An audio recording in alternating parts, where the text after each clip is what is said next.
Good afternoon. Thanks for coming. And I want to share with you some thoughts I've been having about the profession of arms.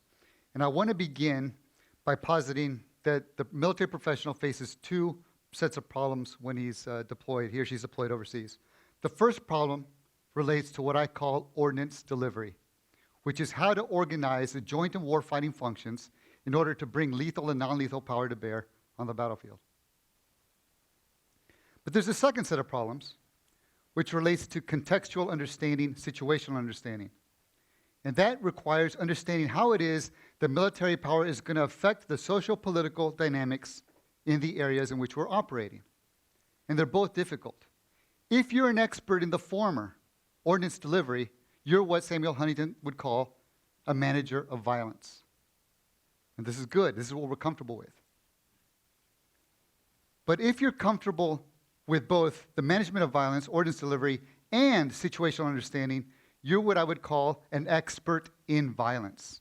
And my argument today, friends, is that we need to become, as military professionals, experts in violence. Because that way we can give better advice, whether it's to a battalion commander or brigade commander, or to the President of the United States. Not only in terms of ordnance delivery options, but we can give advice about assessments. If we deploy force in this way, here's what we can expect on the other side in terms of politics, and then what are the reverse consequences? How will the population and the dynamics there blow back on our capacity to wield military force? And this is what we've been lacking. Now, there's a strong consensus among academics, policymakers, and top military professionals that something is amiss in our strategy performance. We face strategic discontent. Henry Kissinger has perhaps been the most vocal and astute observer, where he criticizes our performance in the 4 wars that he's seen in his lifetime. Gideon Rose, the editor of Foreign Affairs, wrote a book, How Wars End, where he makes a similar critique, criticizing both policymakers and military professionals for failing to give due diligence to the closeout of our wars ever since the 20th century. And General Dempsey, the principal advisor of the president, also talks about the inefficacy of military power over time. Now, the easy thing for the military professional to do is to point to the policymakers and say, they're the ones to blame. We don't get enough guidance. The guidance that we get is ambiguous. They tie our hands, or they micromanage, or they simply withdraw their support too early. I think that's too easy. I think there's some of that going on. But we also, as a profession, need to look inward. Now, General Odierno has been the most severe critic in terms of directing the blame towards the military profession. And in 2014, at the Council of Foreign Relations, he made the following statement, thinking back to 2003.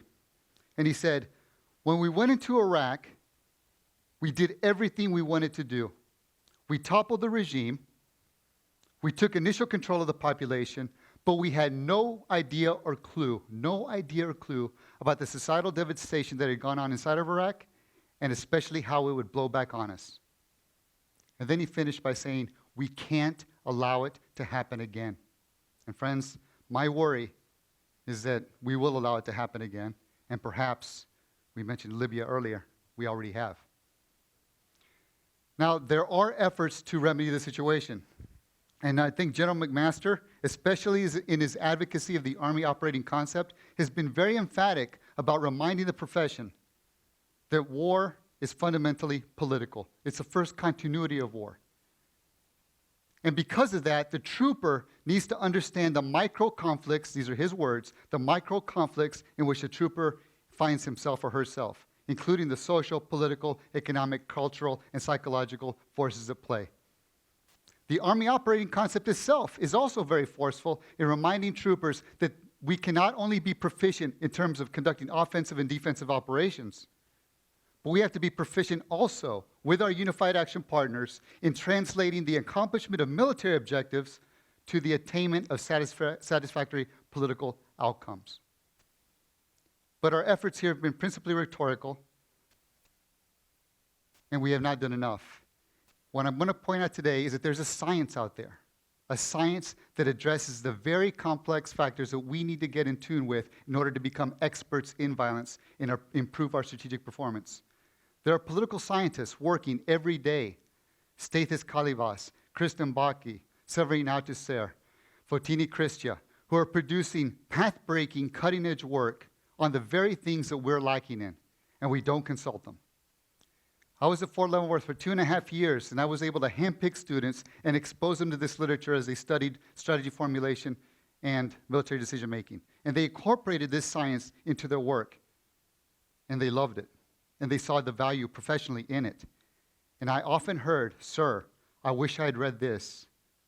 They have gravity in their voice. "I wish I had read this before I had gone to Afghanistan or Iraq." Now, as a teacher, that's great, very validating.